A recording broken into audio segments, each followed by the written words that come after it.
Livro de Atos. Atos dos Apóstolos, capítulo 1.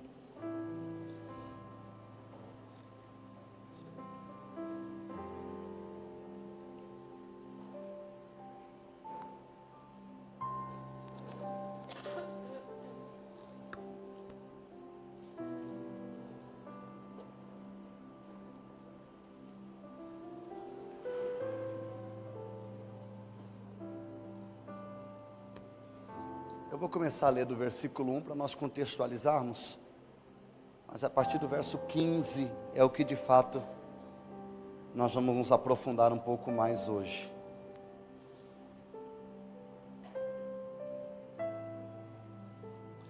Você lê para nós, Priscila? Quem achou, diga amém.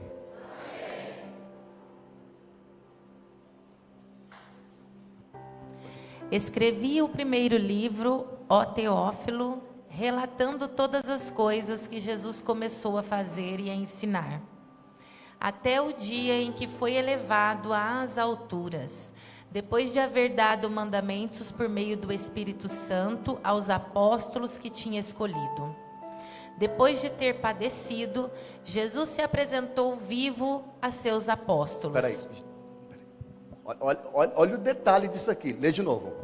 Depois de ter padecido, Jesus se apresentou vivo a seus apóstolos. O que é padecido?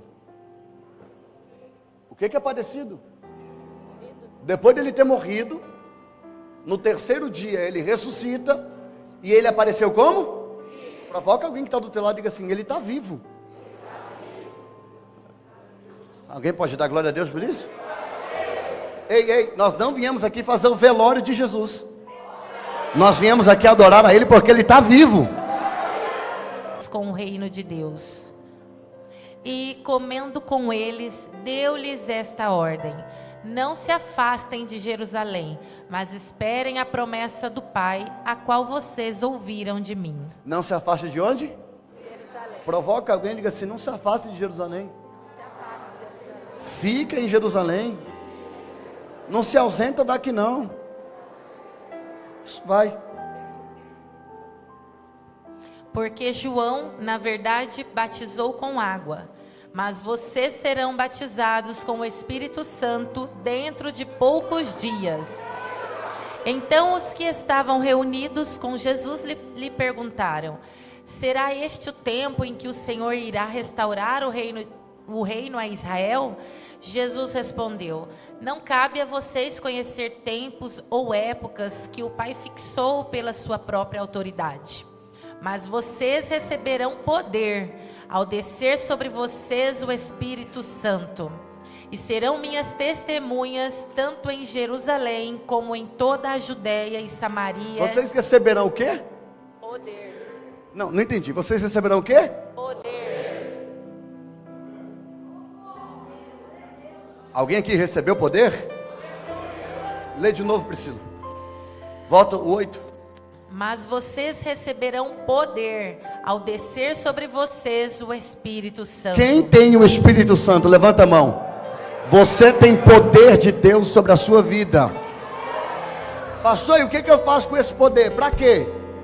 E serão minhas testemunhas tanto em Jerusalém como em toda a Judéia e Samaria e até os confins da terra. Para que Deus me encheu? Para que Deus me encheu? Testemunha do quê? Eu só posso ser, Dr. Harry, doutora Priscila, para ser testemunha precisa do quê?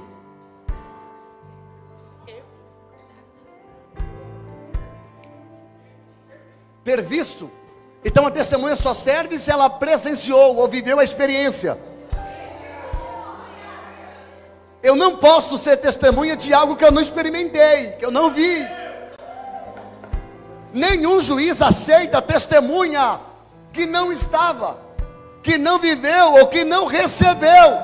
Então seu testemunho só será válido, não quando você falar de experiência de pessoas, mas quando você falar das suas próprias experiências.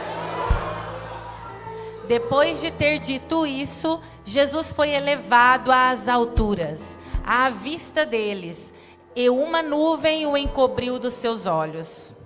E estando eles com os olhos fixos no céu, enquanto Jesus subia, eis que 2 homens vestidos de branco se puseram ao lado deles. Vai.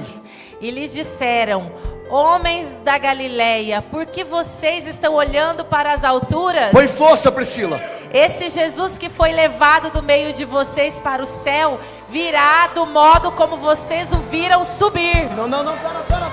Não, ninguém pegou. Priscila, lê o 11 de novo. Coloca força, Priscila. E lhes disseram: homens da Galileia, por que vocês estão olhando para as alturas? Esse Jesus que foi levado do meio de vocês para o céu, virá do modo como vocês o viram subir. Da mesma maneira que vocês viram subir, vocês também verão. Então os apóstolos voltaram do Monte das Oliveiras para Jerusalém. A distância até a cidade é de cerca de 1 quilômetro. Quando entraram na cidade, subiram para o cenáculo onde se reuniam Pedro, João, Tiago, André, Filipe, Tomé, Bartolomeu, Mateus, Tiago, filho de Alfeu, Simão, o Zelote e Judas, filho de Tiago. Todos estes perseveravam, unânimes em oração, com as mulheres, com Maria, mãe de Jesus, e com os irmãos dele. Provoca alguém e diga assim: ó, quem trai só frequenta o cenáculo uma vez.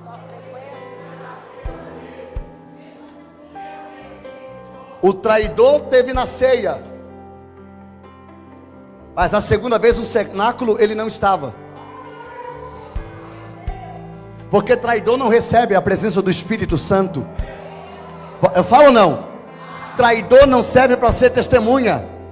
Levanta a mão, dedo de profeta, pega, joga no nariz de alguém e diga: traidor não participa do cenáculo. Diga: traidor não é cheio do Espírito Santo. Diga: traidor fica no meio do caminho. Diga: traidor auto se destrói, mas quem é fiel até o fim é cheio do Espírito. Verso 15. Naqueles dias, Pedro se levantou no meio dos irmãos, que formavam o grupo de mais ou menos 120 pessoas, e disse: irmãos, era necessário que se cumprisse a escritura que o Espírito Santo predisse pela boca de Davi, a respeito de Judas, que foi o guia daqueles que prenderam Jesus. Ele era um dos nossos e teve parte neste ministério. Vai. Ora, este homem adquiriu um campo com o preço da iniquidade, e caindo de cabeça, rompeu-se pelo meio, e todos os seus intestinos se derramaram. Olha para cá. Olha para alguém que está perto de você e diga assim: Judas não morreu enforcado. Quem aqui achava que Judas morreu enforcado? Levanta a mão. Pronto. Quem aqui ouviu que Judas morreu enforcado? Levanta a mão. A Bíblia nunca diz isso. Ele morreu como, pastor? Ele se quebrou no meio e as tripas saíram para fora. A Bíblia diz que ele saiu com a corda para se enforcar. Mas até chegar lá tem uma história. O que a Bíblia conta é que a corda se rompeu e ele caiu de um precipício. Se arrebentou. E as suas entranhas caíram para fora. Pastor, o que é isso? O salário da traição. 19. Isto chegou ao conhecimento de todos os moradores de Jerusalém, de maneira que em sua própria língua esse campo era chamado Aceldama, isto é, campo de sangue. E Pedro continuou. Quem está falando? Quem está falando? Continua. Porque está escrito no livro dos Salmos: fique deserta sua morada, e não haja quem nela habite, e que outro tome o seu encargo. Portanto, é necessário que dos homens que nos acompanharam todo o tempo em que o Senhor Jesus andou entre nós, começando no batismo de João, até o dia em que foi tirado do nosso meio e levado às alturas, um destes se torne testemunha conosco da sua ressurreição. Vai. Então propuseram 2, José, chamado Barsabás, também conhecido como Justo, e Matias. E orando disseram: Tu, Senhor, que conheces o coração de todos, revela-nos qual dos dois escolheste para preencher a vaga neste ministério e apostolado, do qual Judas se desviou, indo para o seu próprio lugar. Depois fizeram um sorteio, e a sorte caiu sobre Matias, que foi acrescentado ao grupo dos 11 apóstolos. 25, só para você sentar. 25. Isso. Para preencher a vaga neste ministério e apostolado, do qual Judas se desviou, indo para o seu próprio lugar. Judas foi tirado? Não. Judas o quê? Desviou. Porque Judas não precisa tirar. Judas não se tira. Judas desvia. Provoca alguém de sentar e diga assim, ó, deixa o Judas. Ele se mata sozinho. Se assente. Ai, Jesus, misericórdia. Eu gostaria de fazer um panorama com vocês nessa terça-feira, vendo que hoje nós estamos mudando de fase. Até aqui nós contamos a história de um certo Simão. Um Simão que ele vai evoluindo com o passar do tempo. Ele vai melhorando com o passar do tempo. Quando nós começamos a falar sobre Simão Pedro, nós no primeiro dia falamos acerca do seu encontro e de todas as suas impossibilidades. Alguém lembra qual era a sua profissão? Qual era a sua profissão? Alguém lembra onde Jesus o encontrou? No mar da onde? Ele estava fazendo o quê? Pescando. Ele tinha um irmão, alguém lembra o nome do irmão dele? André. Qual é o significado do nome Simão, alguém lembra? Ouvinte ou aquele que ouve. Alguém lembra o lugar que ele era? Betsaida. O que significa Betsaida? Bet, casa, saida, peixes. Casa do peixe ou casa dos pescadores. Alguém lembra ainda o nome do seu pai? Se caísse na prova, hein? Qual é o nome do pai dele? João. O que significa João? Graça. Aí Jesus olhou para Simão e disse que ele chamaria como? Como? Pedro. O que significa Pedro? Pequeno fragmento de pedra. Acho que já, o mínimo aí já foi, né? Pois bem. Falamos do primeiro encontro dele com Jesus, lá no Evangelho de João, capítulo 1, verso 42. Falamos sobre a sua chamada ministerial, no mar da Galileia, depois de uma noite frustrada.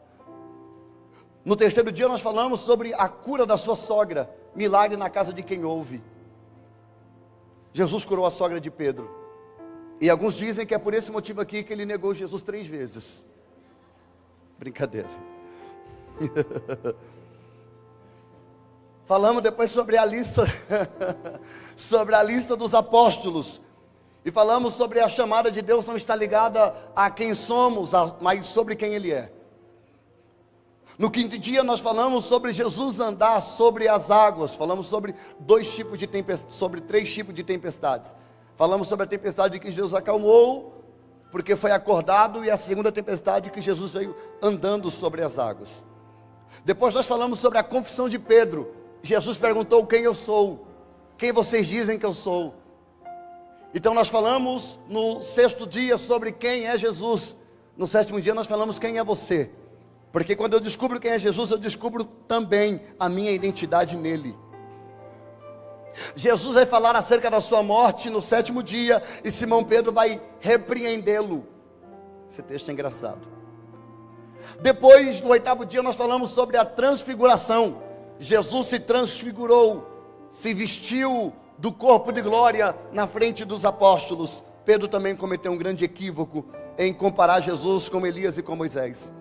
No nono dia, nós falamos sobre a pergunta dos impostos. Os fariseus perguntaram a Jesus: o seu mestre paga impostos? E Jesus respondeu, Pedro respondeu, sim, ele paga, Jesus paga. Então, nós passamos para o 10º dia, falamos um pouco sobre perdão. A pergunta de Simão sobre quantas vezes se deve perdoar. Chegamos no cenário de ceia, Jesus lavou os pés dos seus discípulos. Nós estamos falando do 10º dia. 11º dia.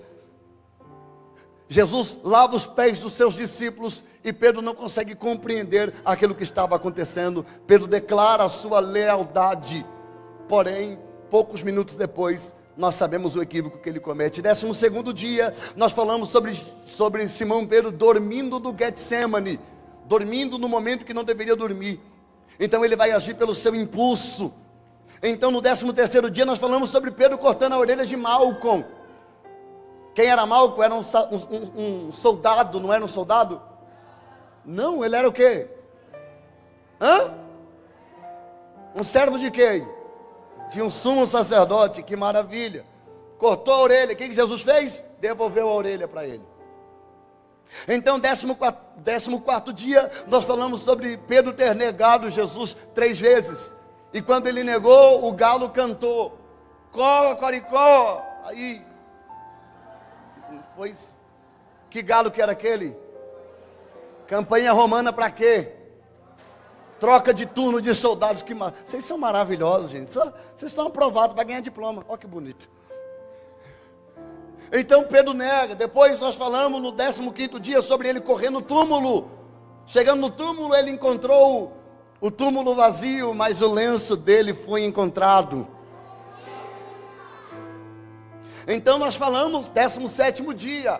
Já foi 17 terça-feira falando sobre Simão Pedro. Alguém, eu ouvi, eu vou responder. Alguém falou: nossa, aquele pastor lá só prega teologia. Eu vou pregar o quê? Gibi? Pastor, eu não consigo entender. Eu vou pregar o quê, Lucas? Só teologia. Não sabe nem o que a teologia quer falar. Teu é Deus, logia é estudo. O que é teologia, pastor? Estudo sobre Deus. Se é culto da palavra, eu vou pregar o quê? O problema da minha geração é uma geração analfabeta biblicamente, que quer viver de movimentos de patifaria e acham que são cheios do Espírito Santo, quando não sabe discernir o que é de Deus e o que não é. Para mim, cheio do Espírito Santo não é quem fala meia dúzia de línguas estranhas. Para mim, cheio do Espírito Santo é quem compreende verdadeiramente o significado da palavra de Deus. O falso evangelho é pior do que o ateísmo. Porque tem muita gente dentro da igreja indo para o inferno, achando que está indo para o céu. Porque vão para a igreja não para ser confrontado, mas para ser aplaudido nos seus pecados e nos seus erros.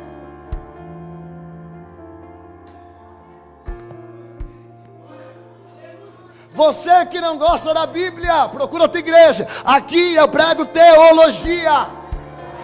Mas eu não prego teologia rasgando teologia. Eu prego teologia com graça, porque o Espírito Santo de Deus tem liberdade para falar nesse ministério.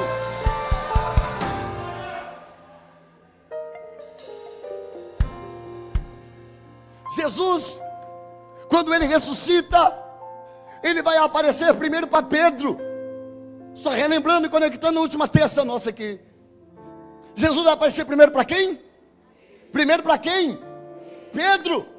Pedro é o primeiro a receber essa visitação. Olha o que diz em Lucas 24:34.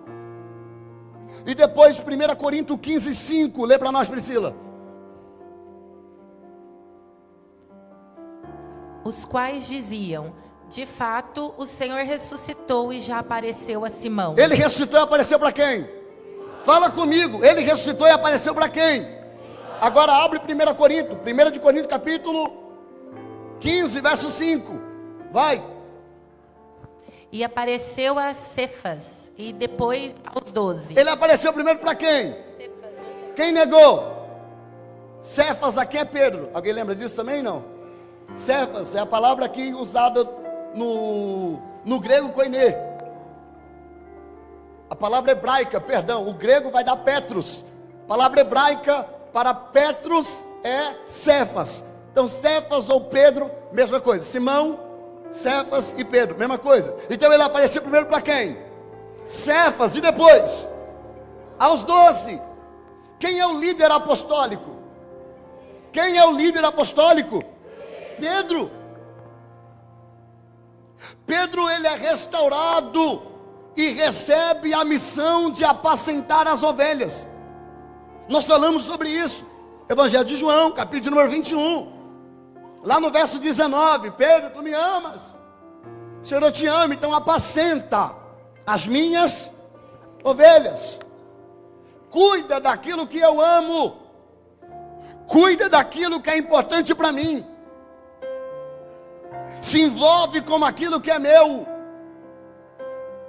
se envolve, Pedro, com aquilo que eu amo. Simão se envolve. Jesus, ele restaura Pedro. Jesus, ele restaura Pedro. Jesus, ele restaura Pedro. Ele não descarta Pedro, ele restaura Pedro. É feliz quando nós encontramos um coração disposto a ser restaurado. Fala ou não? Nem todo coração é restaurável. Tem gente que não adianta você insistir, mas Jesus sabe quem vale a pena, e Pedro é alguém que vale a pena. Jesus vai investir nele, vai restaurar ele. Chegamos no livro de Atos, conhecido como Atos dos Apóstolos, mas Atos da igreja. Isso aqui é o primórdio da igreja primitiva, é os primeiros passos da igreja. Isso aqui é a igreja caminhando sem a presença física de Jesus. A Bíblia diz que ficou aproximadamente 500 pessoas. Quantas pessoas? 500. Quantas pessoas? 500. É pouco.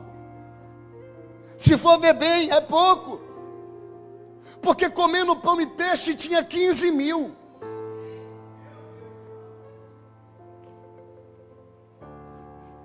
Só homens, fora mulheres e crianças, eram 5 mil homens. A igreja ficou com 500. A igreja que Jesus pastoreava tinha quantos membros? Quantos membros? 500.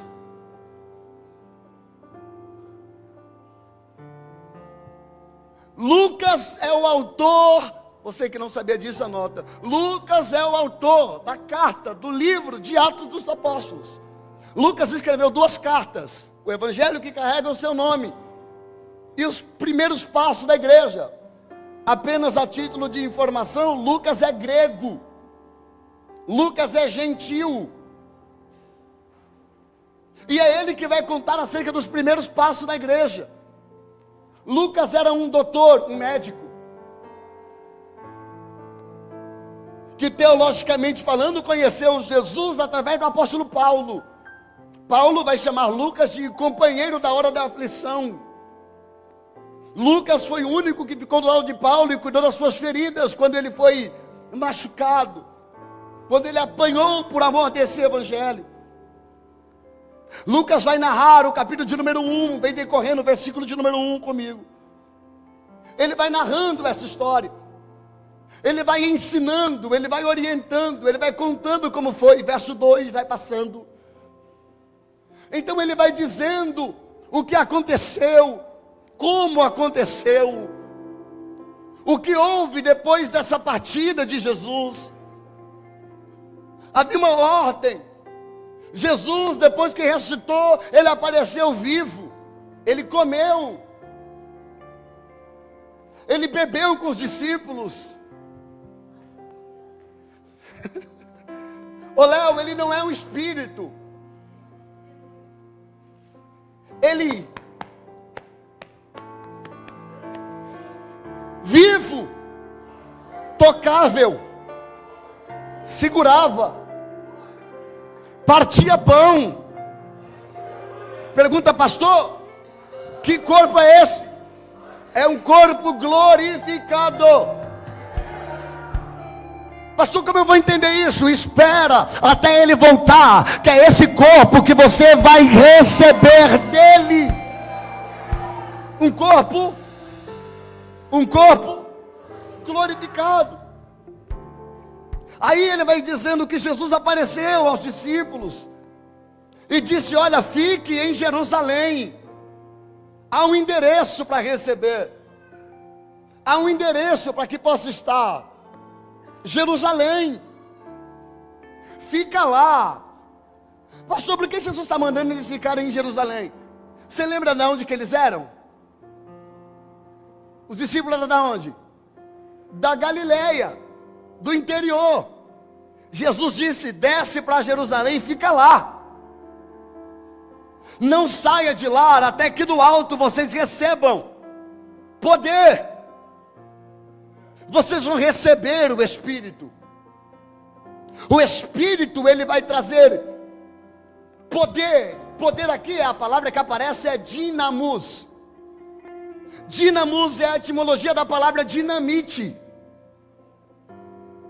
O poder que Deus nos deu através do Espírito é uma explosão no mundo espiritual para desfazer as armas do diabo contra as vossas vidas, contra a igreja de Jesus. Então, João batizou para o arrependimento de pecados, mas agora vai vir o Espírito Santo. Ele, dentro de poucos dias, vai te batizar. Você vai receber, então vocês serão as minhas testemunhas. A palavra testemunhas ali no grego koiné é martírios, que dá a etimologia da palavra martírio.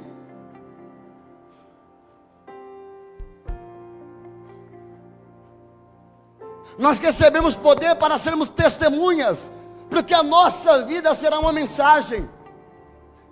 Porque o mundo não é convencido pelo que eu falo. O mundo é convencido pelo que eu vivo. Como é que eu posso apresentar para alguém um evangelho transformador que nunca conseguiu transformar a minha vida? Dependendo do modo que você vive, é vergonhoso você dizer o tanto de tempo de crente que você tem. Dependendo o estilo de vida que você tem, é vergonhoso você dizer que congregou com os dinossauros. Eu tenho 40 anos de crente e está assim ainda. Sua vida não prega. Você não influencia ninguém. 50 anos de crente e ainda está no meio de picuinha, de conversinha. Ainda é mimizento. Ainda quer desviar porque alguém não pegou na sua mão. Eu vou mudar de igreja porque fulano passou e não me deu para o Senhor. Ainda está com isso. Pastor, o que eu preciso? Você precisa receber poder. Eu vou falar de novo. Você precisa receber poder. Os discípulos vão para Jerusalém. Eu queria entrar nessa parte aqui, mas não vai dar sobre subir e descer. Aqui está falando sobre o arrebatamento. Mas eu quero me atentar a alguns detalhes ainda desse texto. Eu estou decorrendo para chegar no verso 15. Porque eu quero mostrar para vocês que eles estão em Jerusalém. E a Bíblia diz que eles vão estar em aproximadamente 120 pessoas. Alguns foram embora, outros desistiram. No versículo de número 13, olha o 13 para você dar glória. Quando eles entraram na cidade, eles subiram para onde? Para onde eles foram? Onde que era o cenáculo? Onde eles se reuniram com Jesus para a ceia. Porque no lugar que eu ceio, é o lugar onde Ele me enche. Eu não vou. Vou de novo, pastor Mike. O lugar onde eu ceio, é o lugar onde Ele vai me encher. Não existe ceiar em um lugar e ser cheio em outro. Porque se eu preciso de uma conferência A, de um evento B, de um pregador C, para ser cheio do Espírito Santo, não faz sentido eu ceiar aonde eu ceio. Eu preciso ceiar no lugar onde eu sou? Não, aqui eu só venho para aprender. Para ser cheio eu vou lá. Pastor, o que eu sou? Herege. Levanta a mão. Dedo de profeta, vamos? Tem coragem de jogar no nariz de alguém? Ou só fala pelas costas? Joga no nariz de alguém e diga: é o lugar que você ceia. É o lugar que você é cheio. Deus te enche no lugar que você ceia. Deus te enche no lugar que você ceia. No lugar que você ceia, é o lugar onde Ele te enche. É um quê? De ceiar em uma mesa e admirar outra casa. Se a outra casa é elogiável por você, o que você está fazendo nessa mesa? Por que você não pega as tuas coisas e vai ceiar no lugar que você admira? Porque se aqui não presta, você só elogia a casa dos outros, vai para lá. Porque aqui, biblicamente, ou contra a teologia, biblicamente, o lugar que você ceia é o lugar onde Ele te enche do Espírito Santo também. É eu que estou falando isso? É a Bíblia, cenáculo. O lugar da ceia, o lugar que eu sou cheio. Mas não, aqui eu ceio. Mas o mistério de Jeová, a carruagem de anjo, desce lá na igreja Panavoeiro de Jesus.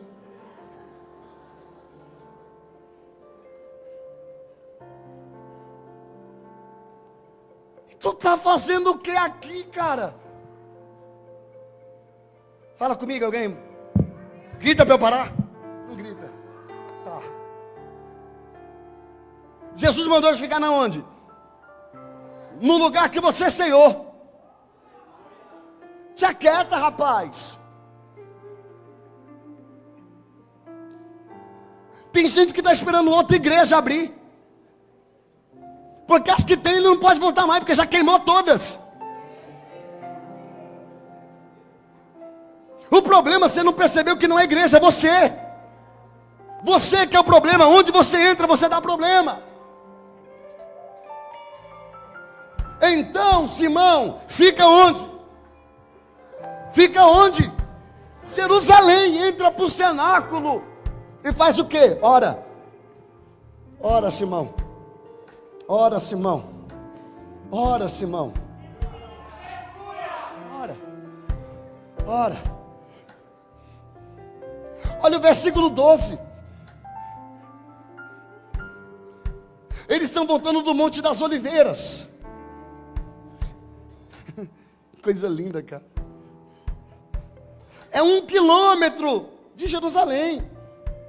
Eles entram no cenáculo. Olha isso, verso 13. Subiram para o cenáculo, onde reuniram o nome dos discípulos. Quantos discípulos? Quantos discípulos? 11. Judas já não está mais aqui. Ele já foi. Olha o 14, gente, que coisa linda. Todos esses perseveraram, vão unânimes em oração, com as mulheres. Tinha mulher lá. 3 mulheres, tinha mulher lá. Porque, ainda que o número de mulheres sejam menores, nesse caso, tinha mulheres que também queriam ser cheias do Espírito Santo. Aí, olha que interessante o versículo 15. Naqueles dias, Pedro levantou no meio dos irmãos.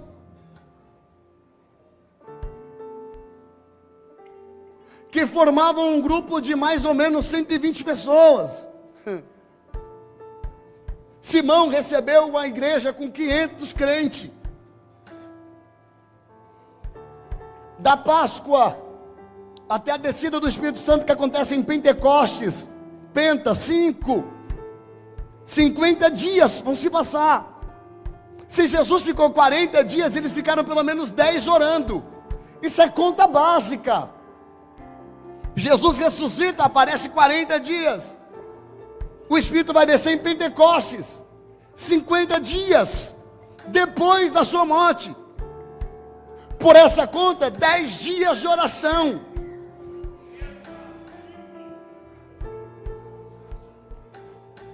Dez dias orando, 10 dias esperando. Mas, e aí, pastor?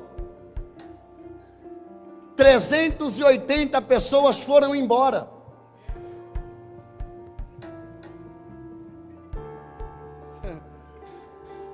Eu fiquei pensando nisso, bem baixinho. Eu fiquei pensando nisso essa tarde.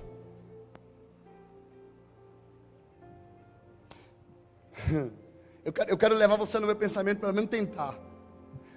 Pastor Júnior, imagina o senhor assumir uma igreja que Jesus foi pastor 3 anos. Ô Tiago, imagina assumir uma igreja que Jesus pastoreou. Pastor Valdir, Jesus agora está indo e está dizendo, ô Valdir, cuida aí. Cara, como é que pastoreia no nível? Ô Léo, como é que pastoreia no nível de Jesus? Ele, o verbo encarnado, pregação ele domina, dom de cura, ressuscita morto, prega muito. Depois da ceia, ele diz que ele cantou um hino, cantava, pregava, tirava oferta. Lembra da viúva? Curava, ressuscitava. E tinha culto que ele ainda dava lanche. Pão com patê. Não, é difícil demais. Eu não queria assumir essa igreja nem um dia. Imagina a dificuldade de pastorear essa igreja. Aí, eu quero que você entre no cenário. Pastor Fábio, ele recebe uma igreja com 500 crentes. Cenáculo entupido.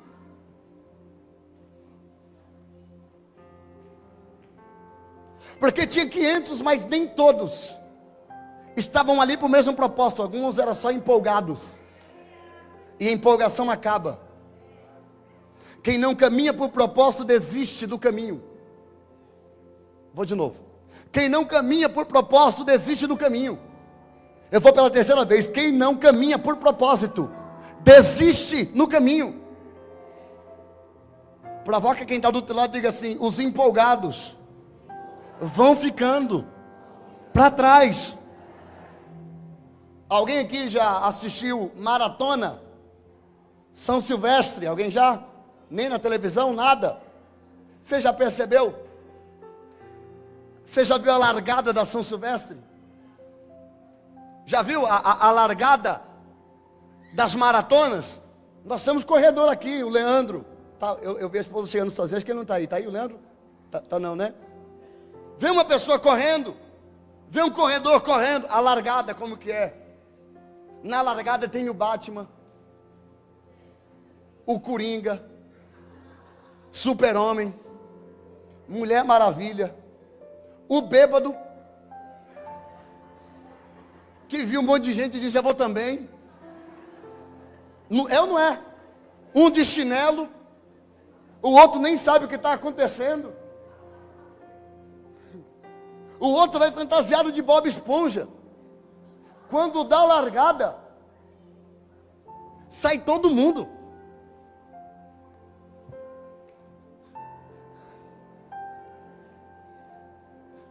Mas tem um momento que define a corrida. Depois de 1 quilômetro de reta, tem uma virada, que é uma ladeira. Rua Barão de alguma coisa, eu vou esquecer o nome agora. Nessa rua Barão, é uma ladeira que sobe. Tem uma câmera, bem no alto, esperando quem vai aparecer lá embaixo. Não aparece Mulher Maravilha. Não aparece o Super-Homem. O Batman ficou para trás. Pastor, quem aparece? Sempre um caniano. O negão da perna fina, que tem mais perna do que corpo. E ali você começa a definir quem vai chegar até o final. Pastor, não entendi. Você descobre quem de fato foi para competir quando chega a hora da ladeira. Nós descobrimos quem veio para competir quando chega a hora de subir. É na subida que nós descobrimos quem de fato veio para... É na ladeira que eu descubro. É na subida que eu descubro. Dá uma olhada para quem está do lado e diga assim: aqui tem muita gente empolgada, mas na subida nós vamos descobrir quem está preparado. Na subida nós vamos descobrir quem se preparou. Na subida nós vamos descobrir quem estava se preparando durante todo esse tempo. É na ladeira, pastor Fábio, é na ladeira. 380 pessoas. Mas Simão Pedro, ele vai encabeçar a primeira reunião de obreiro pós saída de Jesus. O campo apostólico ficou desfalcado, faltando uma pessoa, porque o traidor se destruiu, foi se matar, perdeu, tirou a sua própria vida. Mas agora o lugar precisa ser ocupado. Abre-se uma vaga. Oh, aleluia.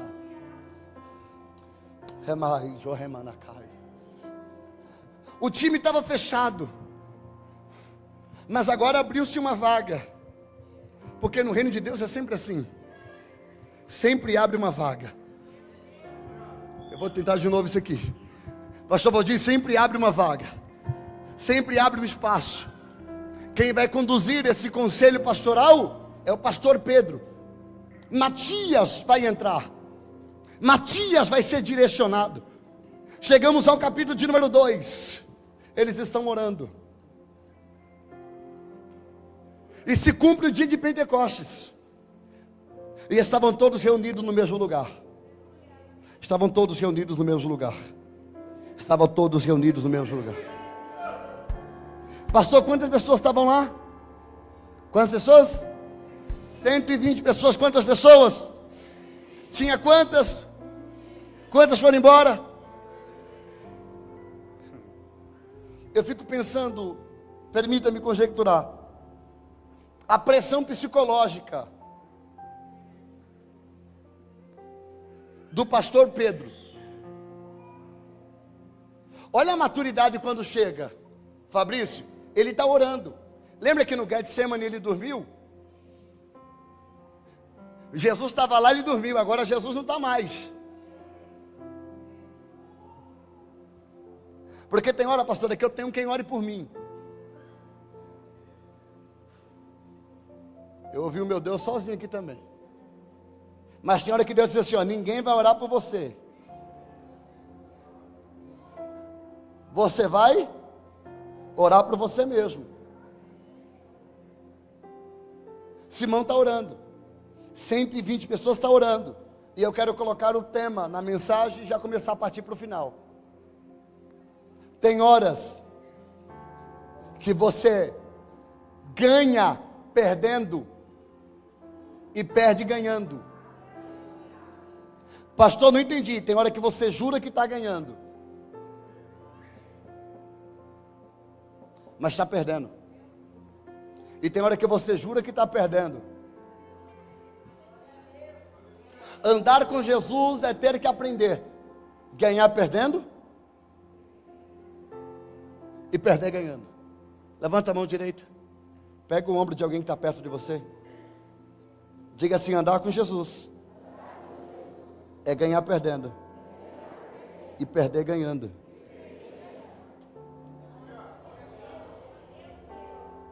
Tem coisas que você jura que é perca, mas é livramento. Tem coisas que você acha que está perdendo, mas é vitória. Eu falo ou não? Não reclame quando você vê Deus tirando pessoas da sua vida. Pergunte por quê. Ele ouve conversa que você não ouve. Ele sabe de coisa que você não sabe. Dói, dói. mas é o melhor. É difícil entender, mas é o melhor. Pastor, você entende tudo? Não. Tem coisa que eu não queria que fosse assim, mas é. Mas tem uma coisa que eu aprendi apanhando bastante. É soltar quem quer ir. 2019, eu pregava numa escola de pastores. Eu posto esse vídeo hoje ainda no grupo da igreja. Eu estou pregando para 5.000 pastores e eu digo assim: não peça para ficar na sua vida quem já decidiu ir embora. Não peça para permanecer quem já decidiu ir. Porque quando alguém chega para você e diz que está indo, na verdade ela já foi há muito tempo. Ela só está confidenciando com você agora, mas ele já foi. Já não está mais aqui. Aí eu recebi uma fama de insensível. Porque alguém entra no meu gabinete e diz: pastor, eu quero a bênção para ir embora. E eu digo: vai com Deus. Que Deus te abençoe.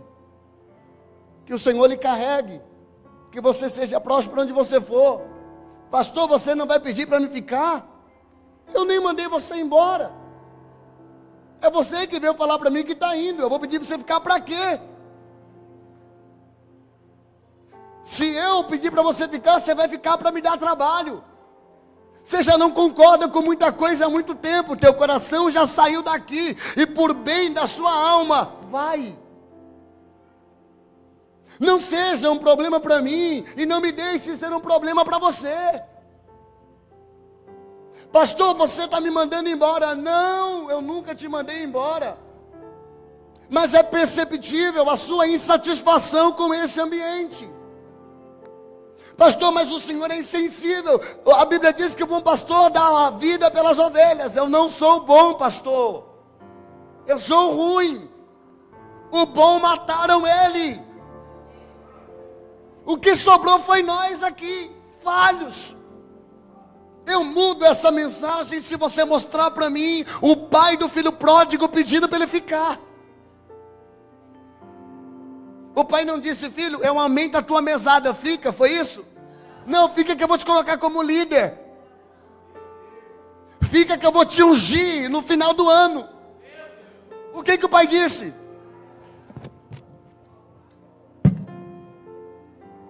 Vai descobrir o quanto era bom o lugar que você tanto reclamava.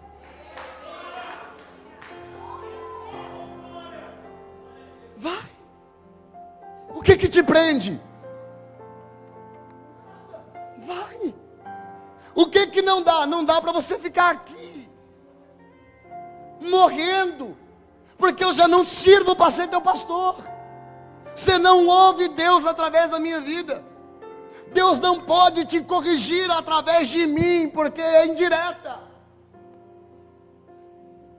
Eu não posso pregar. Eu preciso trazer alguém para pregar. E se eu trago alguém, eu encomendei mensagem.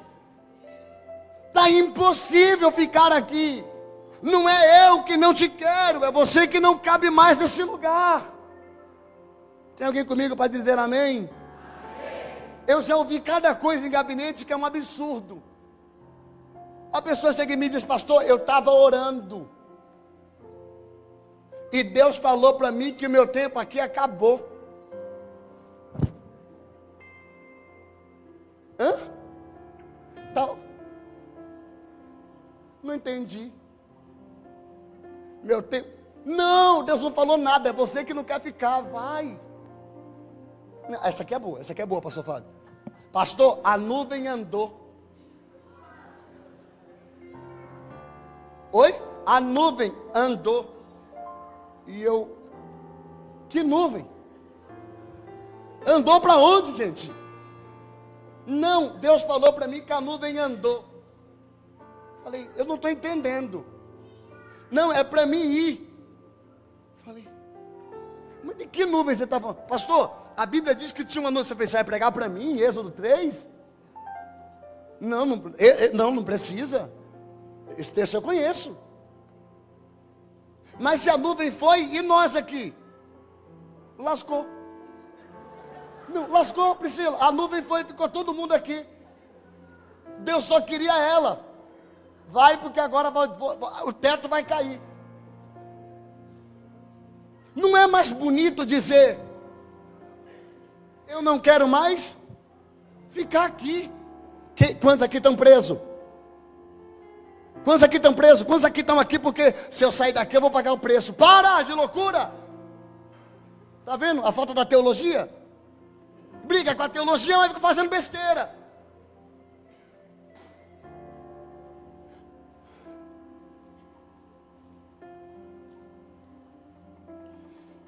Fique onde o seu coração se sente bem. Fique onde, olha o tanto de vagão que tem. Você não tem que ir dentro desse vagão reclamando até lá. Desce, entra no outro. Mas vai para o céu, porque você está correndo o risco de ir para o inferno. Ainda que seja aqui. 380 foi embora, mas 120 ficou com propósito.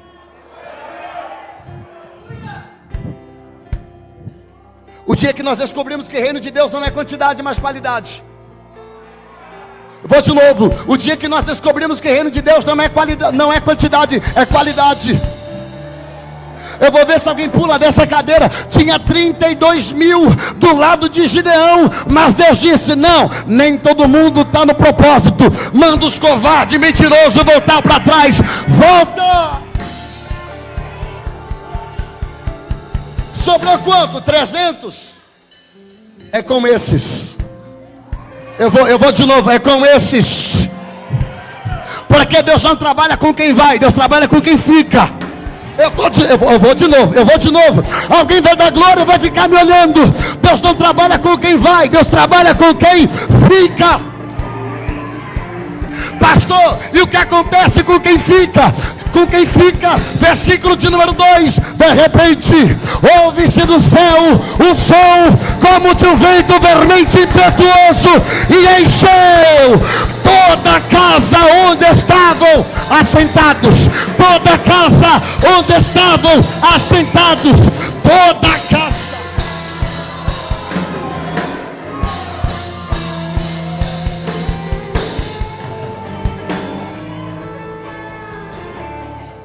E foi visto entre eles línguas repartidas, distribuídas, como de fogo, a quais pousaram sobre cada um deles.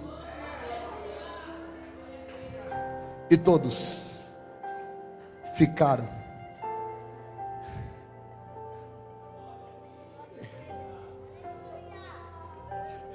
Isso aqui, se eu tivesse, eu tinha dado 3 cambalhotas agora. Pergunta por quê? No Antigo Testamento, o Espírito Santo só descia sobre 3 classes de pessoas: reis, sacerdotes e profetas. Então, eles recebiam o Espírito descia, falava e subia. O Espírito não era dado a qualquer um. O Espírito não era dado a todos. Mas dessa vez aqui, o Espírito não desceu em um. Põe o verso 4 para ver se alguém dá glória agora. Versículo 4. Todos ficaram cheios do Espírito Santo e começaram a falar em outras línguas, segundo o Espírito lhe concedia que falasse.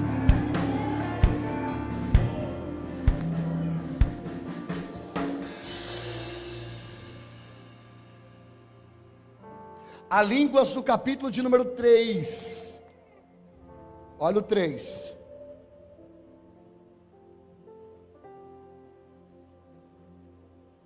E apareceram distribuídas entre eles línguas como de quê? A palavra línguas que aparece aí é glossolalia. Diferente do capítulo de número 3, 4. A palavra línguas que aparece aí é xenolalia. Pastor, não entendi. Uma é língua como de fogo, e outra é língua segundo o Espírito lhe concedia que falasse. Então aqui são duas línguas. Uma é glossonalia e outra xenolalia. Pastor, e qual é a diferença das duas? Terça-feira que vem eu conto para vocês, fica de pé. Acabou. Você não vai vir terça que vem, então?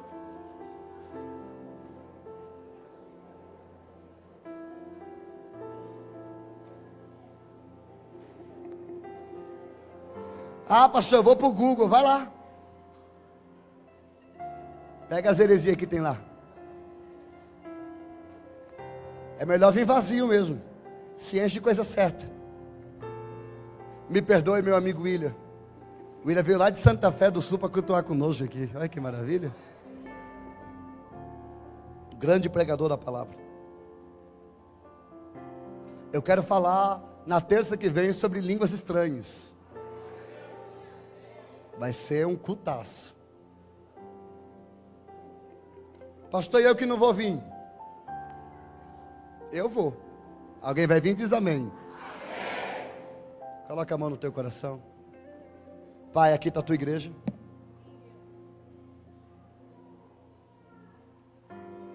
E eu sei que muitas pessoas que estão aqui estão sentindo dores de perca. Perderam coisas. Algumas pessoas perderam emprego. Outras perderam relacionamento. Outras estão prestes a perder. Outros perderam família. Perderam amigos. Perderam colegas. Alguns perderam oportunidade. Outros perderam a força. Alguns perderam o ânimo. Outros perderam a coragem. Mas, Senhor, hoje a Tua palavra veio nos ensinar que até nas percas existem ganhos. Que até, Senhor, naquilo que parece ser perdido tem vitória. Senhor, infelizmente nós somos limitados e não conseguimos ver um passo à nossa frente. Mas eu quero lhe fazer um pedido essa noite. Nos ensina a confiar. Nos ajuda a confiar. Senhor, Pedro só conseguiu compreender os 380 que foram embora, quando no capítulo 2, eles foram cheios do Espírito Santo. Então nessa terça-feira eu te peço, enche os teus filhos com o Espírito Santo. Batiza com o Espírito Santo e com fogo. Renova, levanta, fortalece. Pastor, eu preciso de uma renovação. Fecha os teus olhos e por um minuto abre a sua boca. Começa a dizer glória. Começa a dizer glória. Começa a dizer glória.